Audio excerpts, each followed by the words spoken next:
Good morning and welcome to Mishkan, Katan. Glad to have you with us this morning. I have a special guest in the studio with me. My mother's been visiting and she's here in the studio sitting off to my left. She doesn't want to be on camera, but it's a pleasure to have her here. She's one of my biggest supporters. All right, well, we are going to finish up our study of the book of Esther this morning, so you can go ahead, if you have your Bibles, turn to chapter 9. We're going to be doing chapter 9 and chapter 10 this morning, and I hope you've enjoyed this study as much as I have. By the way, how's your Hanukkah going? Ours has been a tremendous blessing. I've had the absolute joy of meditating on this season of light the past 6 days, this time of the Mashiach's conception, while fellowshipping with both Jewish and Christian and Messianic friends all the while. All right, into chapter 9 we go. This morning, the scripture translation I'm going to be using is the NASB 1995 version. Between chapters 8, for the most part, and 9, several months have passed, and it's now in the story the last month of the biblical calendar, the month of Adar. In real time today, we just began last night the month of Tevet. And so we had Rosh Chodesh at our house last night. It was a tremendous pleasure, the Rosh Chodesh of Hanukkah. All right, verse 1 of chapter 9. On the 13th day of the 12th month, the month of Adar, the king's command and edict were to be executed. On this day, the enemies of the Jews had hoped to overpower them, but their plan was overturned, and the Jews overpowered those who hated them. In each province of King Xerxes, the Jews assembled their cities to attack those who sought to harm them. No man could withstand them because the fear of them had fallen upon all peoples. I have to admit, chortling a bit at the NASB's use of the verb executed in verse 1. That was rather punny, wouldn't you say? In verse 1 in the Hebrew, we have two different words describing the Jews' opponents. The first word is translated enemies, and the word is oyabai. And the second word, translated in the NASB here as those who hated them, and elsewhere as adversaries, is besonehem. The first word is stronger than the second. The Megillah of Esther, the Jewish commentary, says about the Hebrew that the first word describes someone who wishes harm on you because they dislike you, and they openly express their hatred. But the second word, adversaries, describes someone who rejoices at the evil that has befallen you, even though he or she did not inflict it personally. In this second case, the hatred is concealed. The theme of concealment in the book strikes again. This second noun reminds me of how the Muslim Palestinian people, the majority of them, rejoice in the streets of their territories, singing and dancing and handing out candies to each other when there's been a slaughter of Jews. Such evil. Earlier this week, I was talking with a friend who has entered into a romantic relationship with a man she has known casually for several decades. The two of them share a mutual acquaintance in a woman they've both known as long as they've known each other. I don't call this other acquaintance a friend of theirs because she is truly not. She pretends to be. She desperately wants the man for herself and is doing everything within her power to frustrate this new romance. She is, in the Hebrew, a sana'ah, which is the feminine form of the Hebrew noun that I previously mentioned, adversary. The enemy you know versus the enemy you don't know. This translation in verse 2 names the king Xerxes, but remember, that is his Greek name, with the Hebrew being Ahasuerus and the English being Ahasuerus, etc. We talked about this last week, about how many of the Persian people converted to Judaism out of fear of what the Jews might do to them. The sages have questioned whether or not such conversions were genuine, but only Father Yahweh can determine that for certain. What are those called these days? Deathbed conversions, perhaps? Verse 2 says that the non-Jews were unable to withstand the Jews because of fear. It was a divine fear that Father Yahweh had sent upon them. Make no mistake that this victory had divine origins. More evidence of the mighty hand of Yahweh moving all through the book of Esther, in spite of the fact that his name never appears written there. Verses 3 and 4. And all the officials of the provinces, the satraps, the governors, and the king's administrators helped the Jews because the fear of Mordecai had fallen upon them. For Mordecai exercised great power in the palace, and his fame spread throughout the provinces as he became more and more powerful. Mordecai had been made essentially what we would call the prime minister. If you think about the country of England today as a parallel to what was afoot in Persia, Mordecai was a very powerful man whose power had increased greatly in the months between Nisan and Adar of that year. The common people did not have any direct dealings with Mordecai, but the governmental leaders did, and they did not want to get on his bad side at all. The non-Jewish people did not love the Jews, but they had a healthy respect for them because of Mordecai. Not even so much because of Esther, but because of Mordecai. Verse 5. The Jews put all their enemies to the sword, killing and destroying them, and they did as they pleased to those who hated them. Now, some of the sages assert that it was those who openly expressed their hatred of the Jews who were slain, and that those who merely harbored hatred in their heart escaped that fate. Back to what I was talking about earlier. The open enemy versus the concealed adversary. How does one determine if someone harbors hatred in his or her heart after all? And what does the phrase, they did as they pleased, mean? Again, the prevailing opinion is that these suspects, the ones they weren't sure of, were merely humiliated. But we don't know for sure. Verse 6. In the citadel of Shushan, the Jews killed and destroyed, which I thought it was interesting, they used both of those words, killed and destroyed 500 men, including, here we go with these names, including Parshandatha, Dalphon, Aspatha, Poratha, Adalia, Aridatha, Parmashta, Arisai, Aridai, and Vizatha. They killed these 10 sons of Haman, son of Hamadatha, the enemy of the Jews, but they did not lay a hand on the plunder.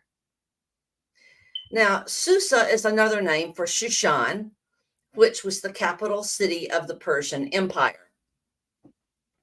Does it not strike you a little weird that these 10 sons of Haman were named individually in the scriptures? Well, it will get even stranger in a moment. I want you to imagine that the Prime Minister of England had 10 sons, and one was governor over the area of the country called Yorkshire. Another was governor over the area called Greater London. A third was the governor over East Anglia, and so forth. Now, imagine that the government of England had underwent a huge coup where the prime minister was hanged and the governors of these 9 regions of England were hanged a few months later because they were the sons of the English prime minister whom he had put into these positions of power. Well, the reason that these 10 sons of Haman were named individually is because all 10 of them were prominent men, very prominent men in the Persian government. If you'll recall from an earlier teaching concerning verse 4 of chapter 5, the commentary states that one of these sons, Parshandatha, the governor over the Mount Ararat area, had the 50-foot beam set to Haman so that he could construct the gallows with it, the gallows that he had intended for Mordecai. Note that son, Parshandatha, had his name listed first in the lineup of the 10 sons. I said it gets stranger, so here goes.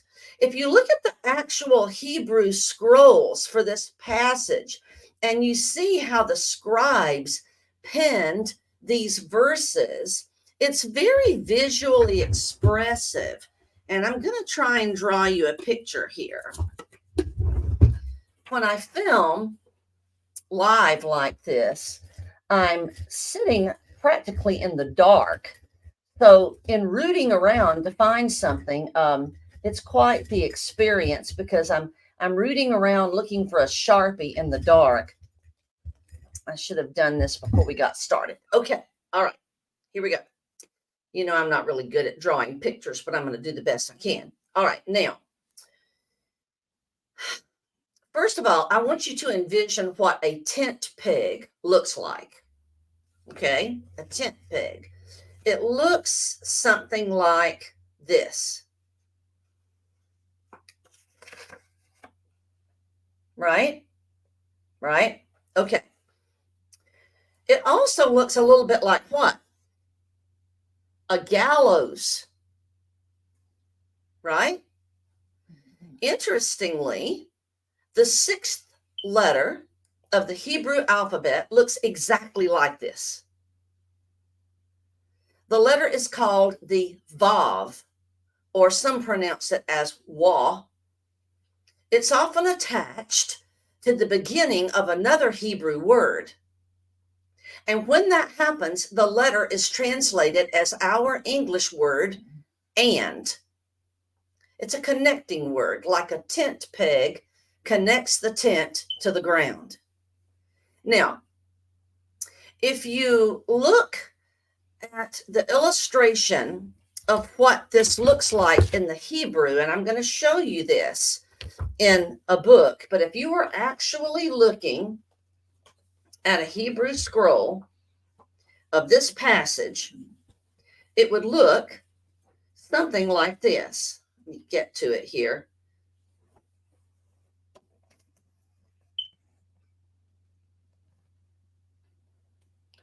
Do you see all those Vavs? Do you see the Vavs? See them?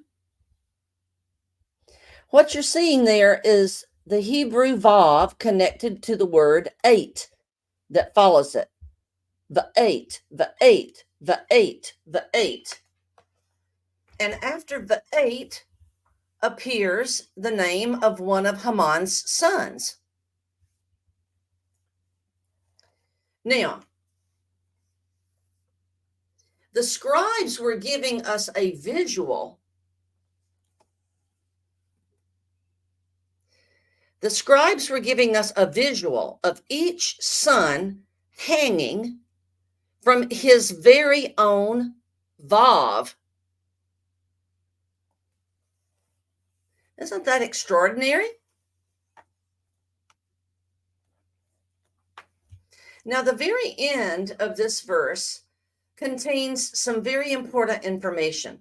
If you hearken back to chapter 8, the decree that Mordecai and Esther crafted matched Haman's decree in its intensity of content. Whereas Haman's decree had ordered the plundering of the possessions of all the Jews, Mordecai's decree seemingly permitted the plunder of the possessions of all the enemies of the Jews. However, while the scripture tells us that none of them took any of the spoils of war, the commentary goes on to elaborate, saying that the riches went into the royal treasury of the king, and it did so for two reasons. One, to pacify him, and two, to demonstrate that financial considerations played no part in the Jews' selection of whom they killed. But there was something more powerful at work here. Way back at the beginning of the study, I taught you that Haman was descended from the kingly line of the Amalekite people, the arch enemies of the Jews, and that Mordecai was descended from the tribe of Benjamin, specifically from the kingly line of King Saul. One of the most significant layers, may I remind you, of the Esther story is that Mordecai is praised because he undid the errors of his ancestor Saul. He redeemed the Benjamin tribe's family line from the mistakes of King Saul with King Agag of the Amalekites. When Saul was commanded by Father Yahweh to go and completely wipe out the Amalekites in 1 Samuel 15, he did not do so.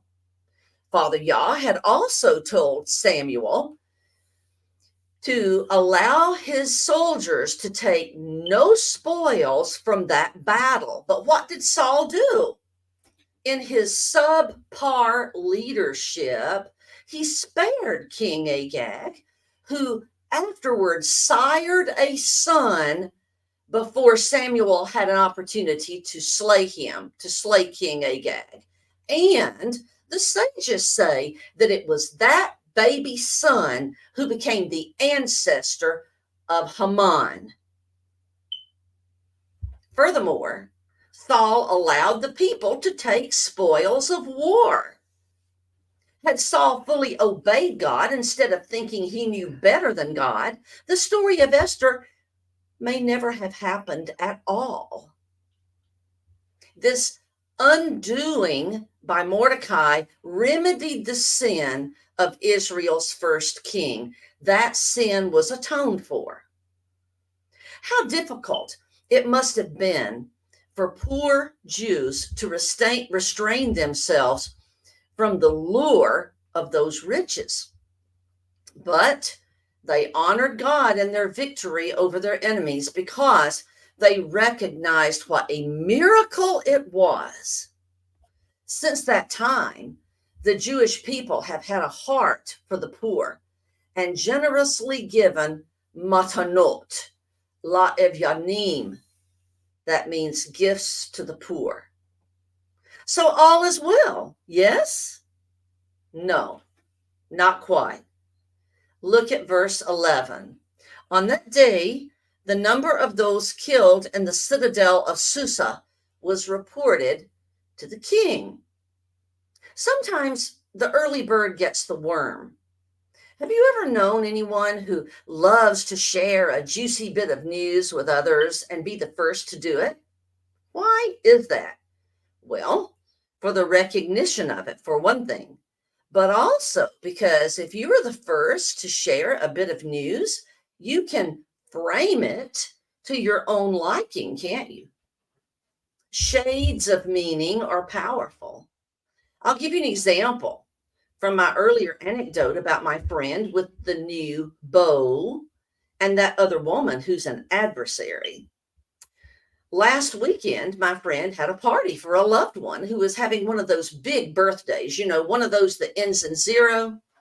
She invited lots of people, including the financial advisor of the honoree. The financial advisor just happens to be a single man who's been a friend of the family for decades. Well, this woman adversary could not wait to call the beau of my friend and make insinuations as to this single man's intentions toward my friend, sowing seeds of doubt in the heart and mind of the new beau. Disgusting. And that is what we see happening here. Eager beavers were, that same day, Adar 13, reporting the number of those non-Jews killed to the king. What a trifling lot. At any rate, look at what the king says and does. First of all, though, what could he have done? Well, he could have had a knee-jerk reaction and said, stop this immediately. Decree or no decree, he would have found a way, no doubt. And had he taken this action, what would have been the result? The war was barely 24 hours old at this point, at most. Had the king effectively withdrawn his support for the Jews while skirmishes were still taking place in the capital of Susa, this would have brought out of the weeds all the Jew haters who had been hanging back. A third kingly decree, in line with Haman's original decree, would have meant the end of the Jews for sure, because the government officials would have thought, oh, he really meant what he said the first time. And we are thankful to Father Yah that the king did not choose this path.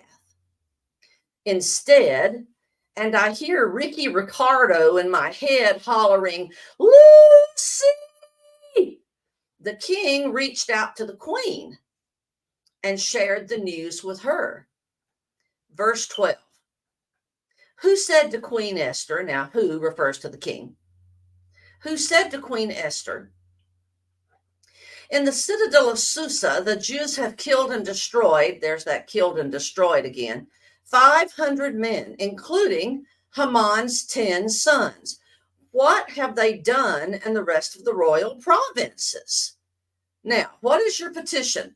It will be given to you. And what further do you request? It will be fulfilled.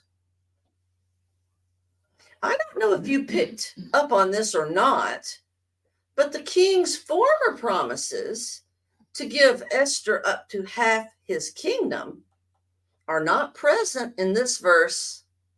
It sounds a little bit like the king's support of Esther is beginning to lag a bit. Maybe the bloom is off the rose a little bit. His words have some ominous overtones along the lines of, what more do you want?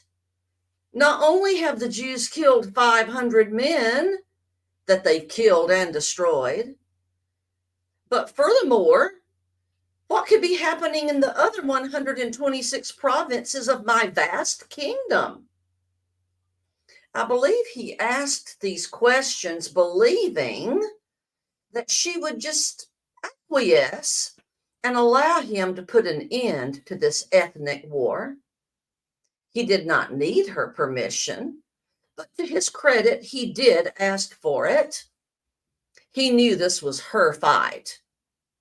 Esther, for her part, knew that she was on the shakiest of ground. She knew there were limits to how far she could press this extremely powerful, somewhat mercurial man. So she treaded carefully in her response. She asked for only 2 small things, neither of which was in Mordecai's decree. Verse 13, Esther replied, if it pleases the king, may the Jews in Susa also have tomorrow to carry out today's edict. And may the bodies of Haman's 10 sons be hanged on the gallows. Let's examine each of these two small requests. Esther asks the king for one more day for the Jews to continue their godly work. It may seem strange to refer to it as that, but that is what it was, especially when you consider the scope of how the enemy, Satan, has worked for generation after generation after generation after generation after generation to destroy the Jews. Why? Because he knew Mashiach, Messiah, would come from the Jews. So what difference does an additional day make? You might ask. Well, perception is a very powerful thing. The Persian population at large, nor did the Jews, know that the king would grant them just one more day. For all they knew, this could continue indefinitely. As it turns out, one additional day was enough. Baruch Hashem. Baruch Hashem is Hebrew for bless the name or bless God.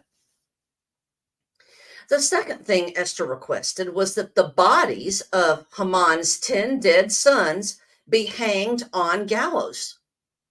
Now, they were already dead, right? They'd been killed in verses 7 through 10. Scriptures do not tell us how they died, but we can presume that they were not hanged. Their bodies were lurking about somewhere in the city, though. And it was due to this fact that Esther asked those bodies be rounded up and hanged. Why does she request this? It's the final act in hers and Mordecai's grand bluff that the king was fully on the side of the Jews in all this battle. The 10 bodies of the Jews' greatest enemies swinging in the wind would be a powerful statement to all who saw or heard this, that the Jews had won the day and must not be challenged further. Verses 14 and 15. So the king commanded that this be done. An edict was issued in Susa, the capital, and they hanged the 10 sons of Haman. On the 14th day of the month of Adar, the Jews in Susa came together and put to death 300 additional men there. But they did not lay a hand on the plunder. And so, like Jean-Luc Picard of the Star Trek Next Generation series, who was fond of saying, "Make it so," the king issued a decree that enabled the Jews in Shushan to finish the job and to finish well. The entire military campaign lasted 2 days in the capital city. On the second day, 300 additional men were put to death. And again, to show they had no mercenary interests, no plunder was taken. Humane warfare is a distinctly Jewish concept. Have the Jews always operated flawlessly throughout their entire history as a people group? No. But more often than not, they have acted humanely in warfare. I saw a graph earlier this week that showed the number of civilian deaths per airstrike in 21st century global conflicts. So in other words, global conflicts over the past 23 years.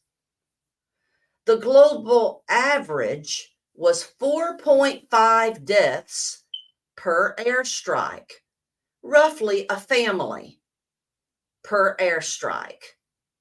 But in Operation Iron Swords, the name for this current conflict, the average per Israeli airstrike was less than one death. It's the lowest for any conflict or war this century, anywhere in the world. This is a pattern that has held true as long as the nation of Israel has been a modern nation since 1948. So much for the lie of the genocide in Gaza.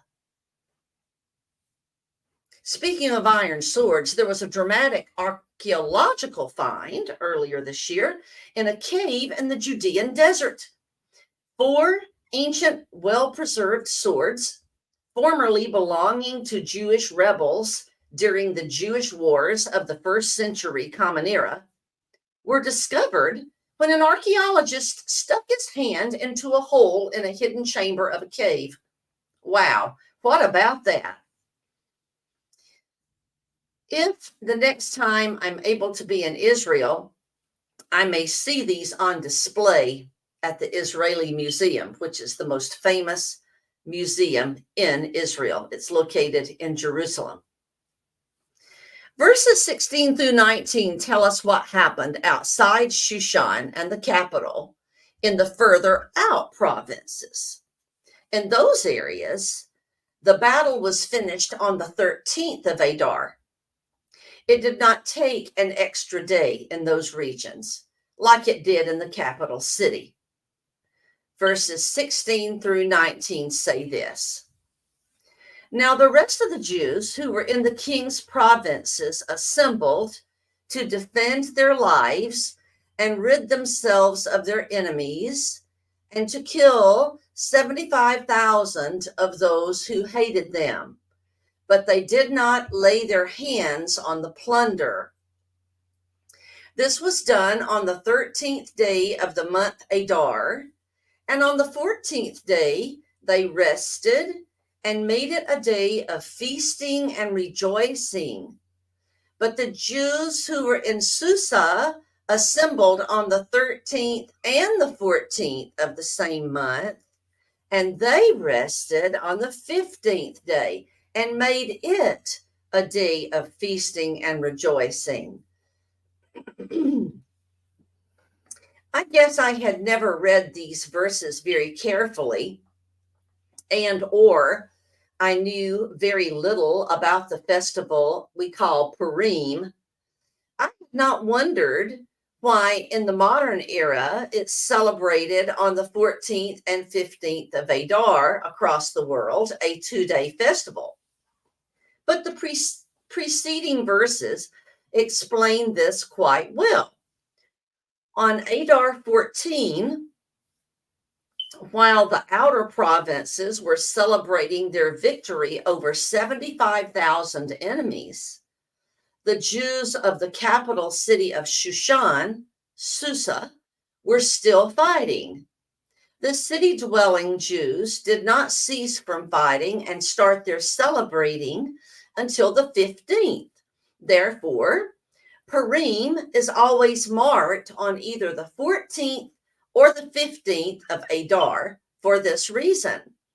In the early days of its celebration, the unwalled areas celebrated on the 14th, and the walled cities celebrated on the 15th. And the 15th came to be known as Shushan Purim. So in other words, the Purim of the city of Shushan.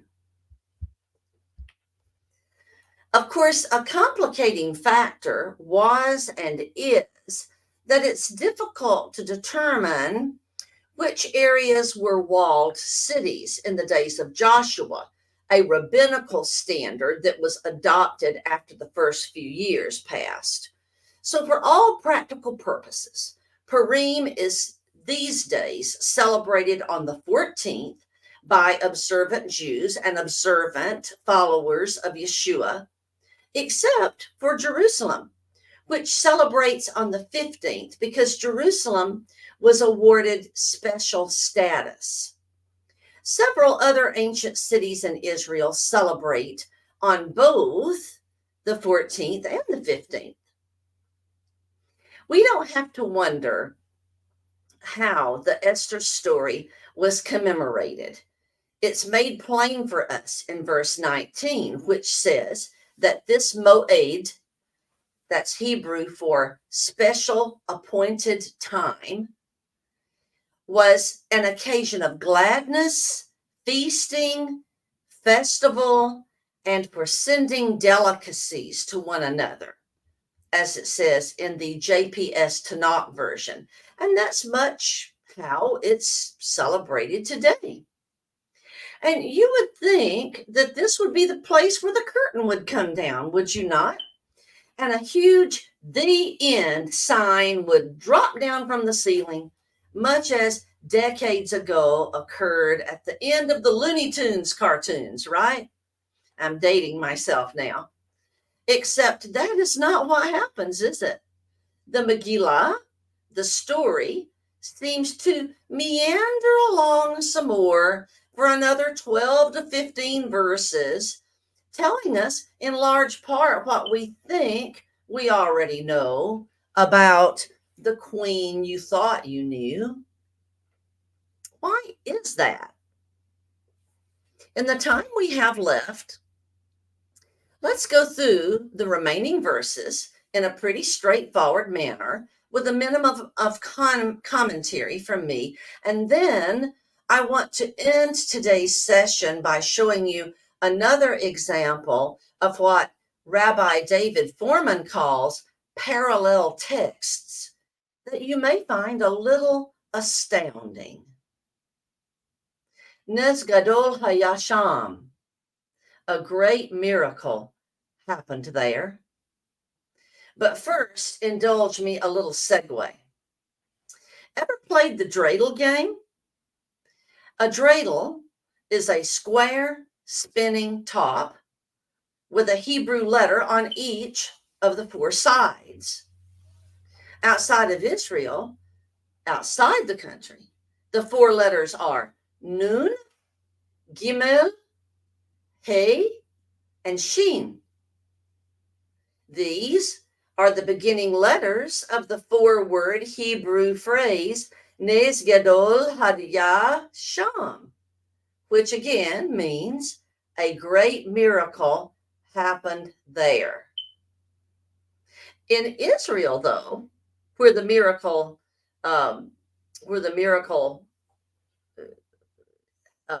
didn't actually happen, but they changed the language on the dreidel a little bit. They have these four letters on the dreidel: Nun, Gimel, Hey, and Pei. The initials of the Hebrew phrase Nes Gadol Haya Po, which means a great miracle happened here.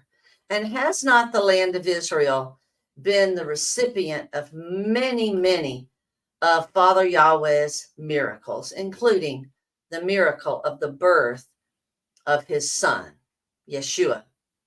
May we never forget that we serve a God resplendent in mind-blowing miracles. Verses 20 through 23. Then Mordecai recorded these events, and he sent letters to all the Jews who were in all the provinces of King Ahasuerus, both near and far, obliging them to celebrate the 14th day of the month Adar, and in the 15th day of the same month annually, because on those days the Jews rid themselves of their enemies. And it was a month which turned for them from grief into joy, and from mourning into a holiday, that they were able to make them days of feasting and rejoicing, and sending portions of food to one another and gifts to the poor. So the Jews undertook what they had started to do and what Mordecai had written to them.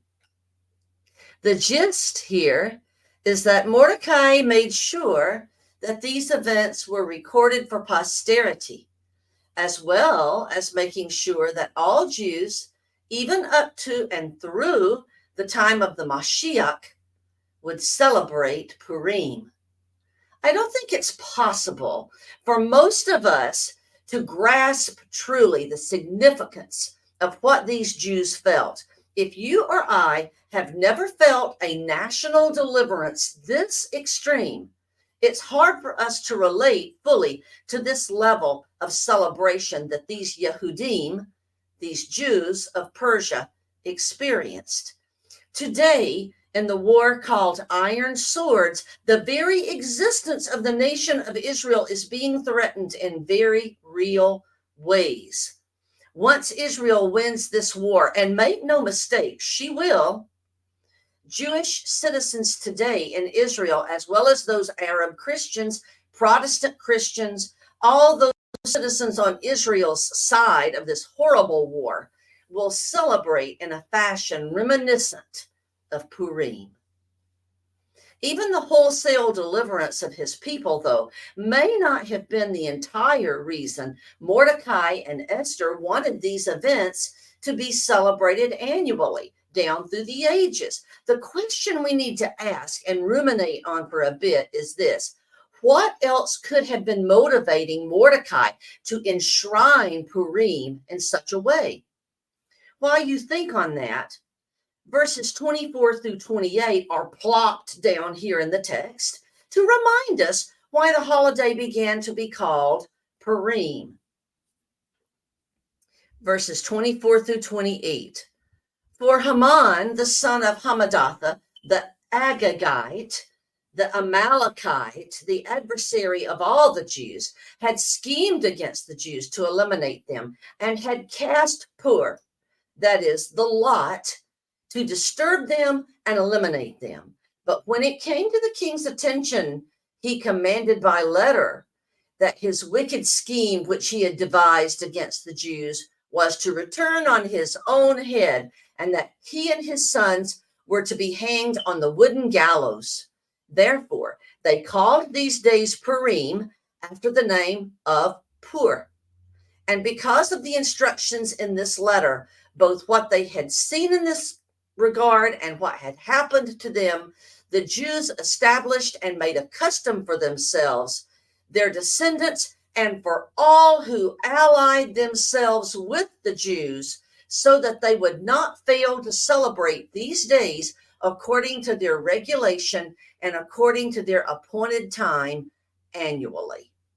So these days were to be remembered and celebrated throughout every generation, every family, every province, and every city. And these days of Purim were not to be neglected by the Jews or their memory fade from their descendants. Now, in a previous lesson, I skipped ahead to these verses in chapter 9, and I taught extensively as to why the celebration, the commemoration, came to be called Purim. And I see no need to go over that again, since you can read my blog. You can go to my blog and read about that. It's the blog entry that deals with chapter 2, verses 20 through chapter 3, and it was posted on November 1st. So you can go to resplendentdaughter.blogspot.com and read about that. I'm not going to plow that row over, as my mother would say. But let me finish up today's teaching segment with some thoughts on a couple of what you might call parallel texts, or as Rabbi Foreman likes to say, where have we heard that before? Think back to when Esther, in chapter 8, verses 5 and 6, made a plaintive, heartfelt appeal to the king. She asked, quote, "How could I possibly stand by and watch the terrible fate that befalls my people?" End quote. And in Hebrew, that is, Bera eshar yimtza et ami. With the exception of one word, those same words are a direct quote from another biblical character in the book of Genesis. That's where we've heard this before. She's almost directly quoting Judah, the fourth son of Jacob, who is appealing to the Egyptian regent, who unbeknownst to him was Joseph, his brother. Judah was appealing to Joseph concerning the fate of his younger brother, Benjamin. Look what Judah says in Genesis 44:34. He says, "How could I bear to see the terrible fate that befalls my father?" And that in Hebrew is bara asher yimsa et avi. And Esther doesn't quote Judah once. She actually quotes him twice from the Genesis story involving young Benjamin. But this time when she quotes, she doesn't repeat the words of Judah, but in the same story, she repeats the words of Jacob. Esther 4:16, when she's talking to Mordecai about what he's asked her to do, she says, "If I'm lost, then so be it. I'm lost." In other words, if the king kills me, he'll kill me. She says, "Ka'asher avadeti avadeti." And Jacob in Genesis 43:14 says, speaking of letting Benjamin go with his brothers to Egypt, Jacob says, "If I'm to lose Benjamin, then so be it. I shall lose him." The ka'asher avadeti avadeti, said Jacob. So you have two almost exact quotes by Esther from this Genesis story involving Jacob, Judah, and Benjamin. Is this a mere coincidence? No, there are deeper meanings that connect Jacob, Judah, and Benjamin with the Esther story. When we find these types of repetitions in the Bible is trying to let us know that if we're to fully understand the later story over here, we need to first understand what came prior to it over there. In other words, you need to interpret the later story in light of the previous story. So Joseph and Benjamin were the beloved sons, the most beloved sons of Jacob. After Joseph disappeared, supposedly devoured by a wild animal, Jacob is especially protective of Benjamin. Benjamin and Joseph's mother, Rachel, had died, giving birth to her younger son, Benjamin, which made him even more precious to Yaakov, to Jacob. Essentially, Benjamin was Jacob's last tie to Rachel. Judah, when Benjamin was discovered to have stolen a golden goblet from Egypt, which was a ruse, it did not happen that way at all, if you remember the story. Judah could have, like the other brothers, just cut their losses and given up on Benjamin, who, after all, appeared to be quite guilty. But instead, not even knowing he was not guilty, Judah made a heartfelt plea to the Egyptian regent, much as Esther did to the king. Judah was the son of Leah, Rachel's rival. He was a son of the less loved wife. He was not only willing to accept his father's greater love for his brother Benjamin and to accept his father's greater love for the other wife, regardless of that, he was willing to sacrifice himself to see that Benjamin was safely returned to Jacob. In the book of John, we're told that greater love has no man than this, that a man lay down his life for his friends. John 15:13.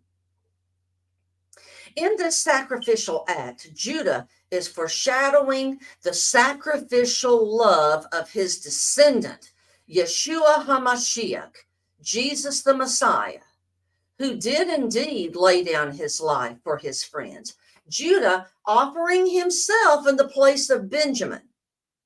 In response, the Egyptian official who heard Judah's heartfelt offer was so touched that he broke down in tears, revealing himself to be none other than the missing brother, Joseph.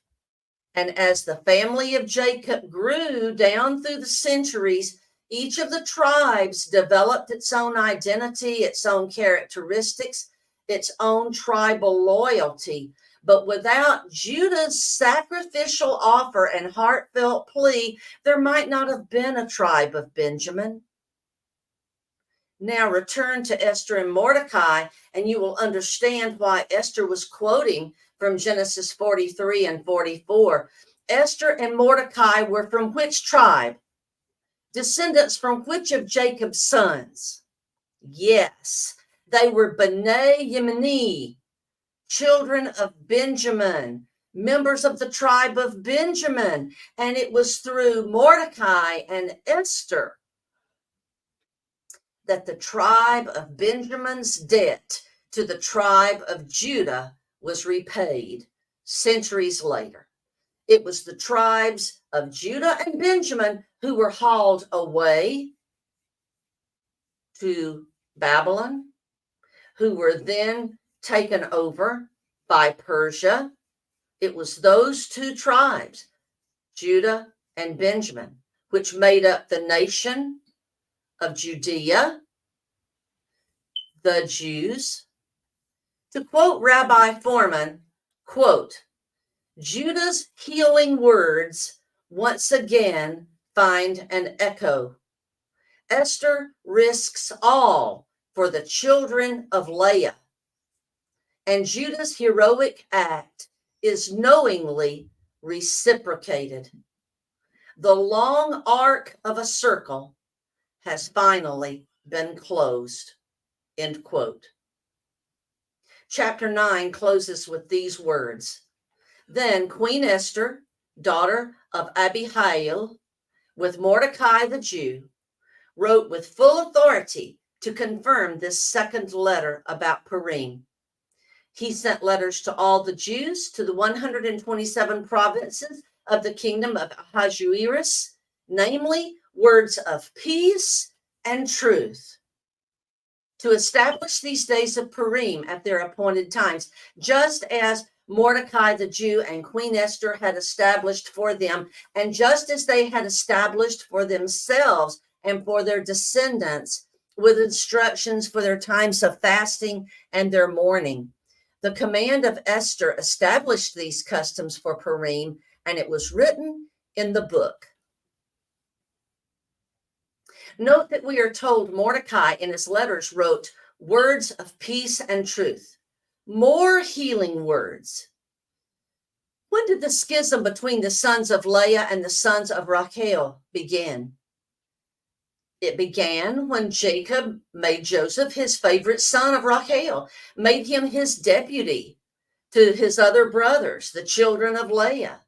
Genesis 37:4 says, quote, and the brothers of Joseph hated him and could not speak peacefully to him, end quote. This son of Rachel went on to become second in command to the king of Egypt. And again, we read in Esther 10, verse 3, that Mordecai spoke peacefully to all his children. The reversal, the healing, another echo happened here. Mordecai, a child of Rachel, is also a deputy, also a vice regent to a king, to the king in the most powerful kingdom in the world, and he chose to speak peace to all the tribes, to both sides of the family. Anti-Semitism is a demonic spirit, and while I don't think any of my listeners or Havarim would knowingly align themselves with this worldview, we need to be warned to be vigilant in resisting it. I have, like many of you, been appalled at the attitudes expressed toward the Jews in recent months all over the world.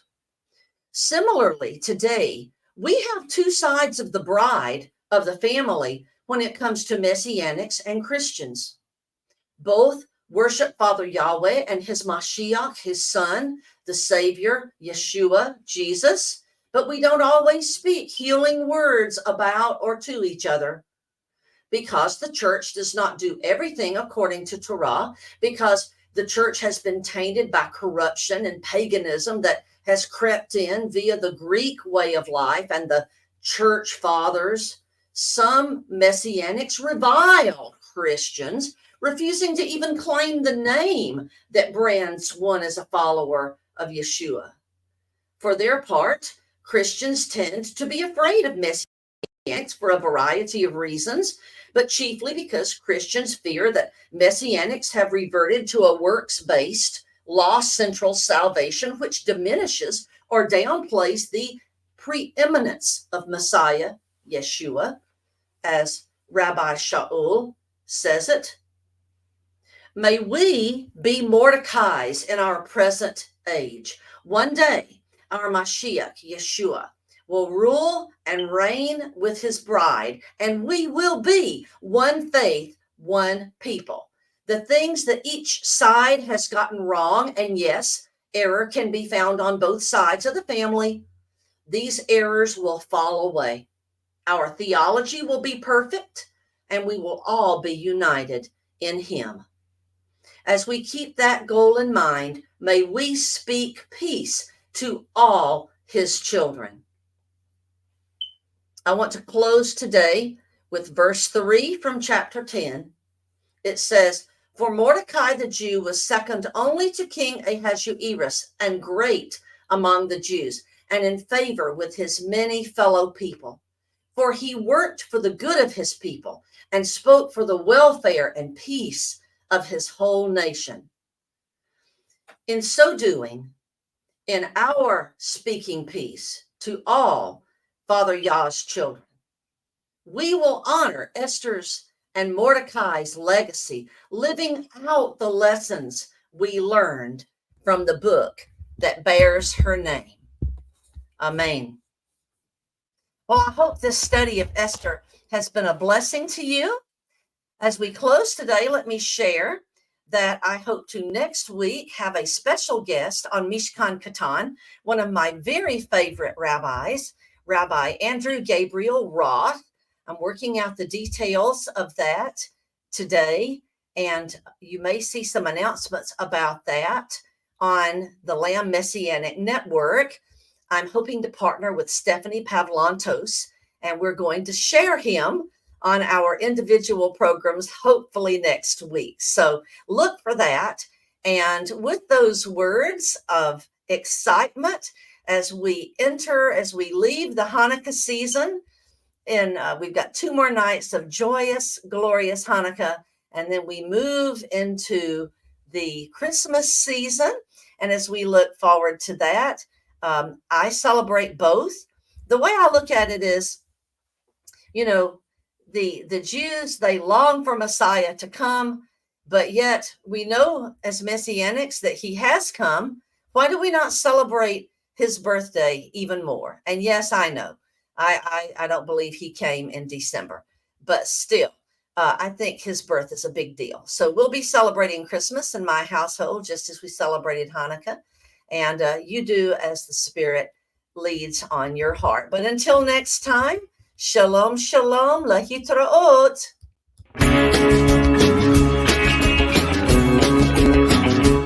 We are richly blessed to bring you what we believe is the fullest, most diverse, yet up-to-date progressive teachings, discussion, and prayer programming you can find anywhere on this planet. Be sure to take the tour of the MessianicLambRadio.com website. I'm Susan Hugie, thanking you for joining us on the Messianic Lamb Video Network.